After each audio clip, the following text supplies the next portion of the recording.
বন্ধুরা আবার একটা নতুন রেসিপি নিয়ে তোমাদের মাঝে চলে এলাম। তো দেখতে পাচ্ছ এখানে তেল গরম হয়েছে, এই দেখো ফুলকপি কাটা আছে। এবার আমি তেলটা দেখো এখানে একটু এটা দিয়ে নাড়াচাড়া করব। তো দেখো বন্ধুরা ফুলকপিটা একটু নেড়ে ভেজা মানে অল্প করে হালকা করে ভেজে নিয়েছি। তো দেখো এখানে তেল আছে, তো তেজপাতা দিয়েছি,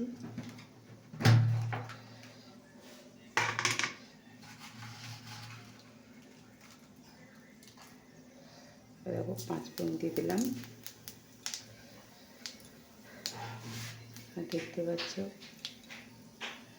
দেখো তেল হয়ে গেছে। দেখো আলু আর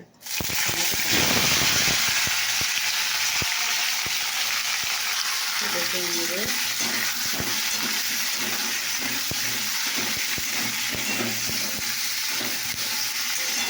এটা দেখছি নাড়াচাড়া করছি।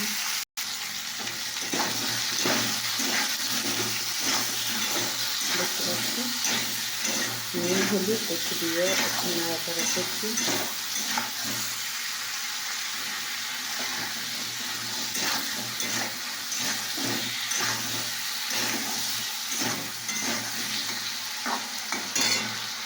দেখতে পাচ্ছি নাড়াচাড়া করতেছি।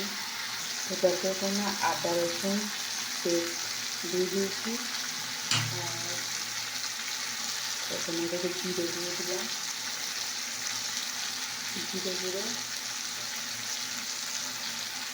লঙ্কা গুঁড়ো দিয়ে দিলাম। তো দেখো জল দিয়ে দিয়েছি। এবার একটু নাড়াচাড়া করবো। এটা একটু কষবো মশলা দিয়ে,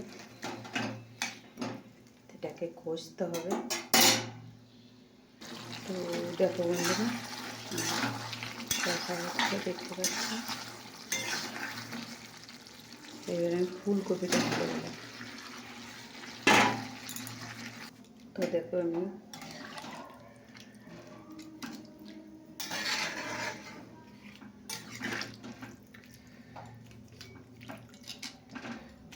জল ঢেলে দিয়েছি, দেখতে পাচ্ছ।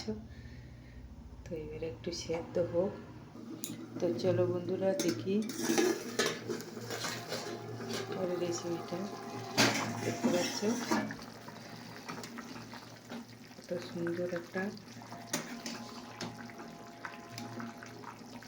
কালার এসে গেছে।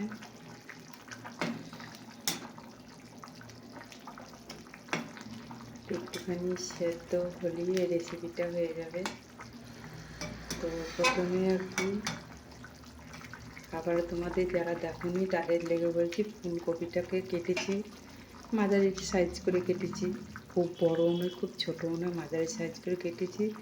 কেটে ফুলকপিটাকে একটু তেল দিয়ে হলুদ দিয়ে ভালো করে একটু কষে নিয়েছি। তারপরে 5 ফোড়ন তেল দিয়ে আলুটাকে ভালো নাড়াচাড়া করে একটু নুন হলুদ দিয়ে নাড়াচাড়া করে তারপরে টমেটো দিয়েছি তার সাথে, আলুর সাথে। তারপরে তোমার জিরে গুঁড়ো, লঙ্কা গুঁড়ো আর তোমার আদা রসুন পেস্ট করা ছিল ওই দিয়ে দেওয়া হয়েছে। তো দেখো তাই রেসিপিটা কেমন লাগলো অবশ্যই কমেন্ট করে জানিও।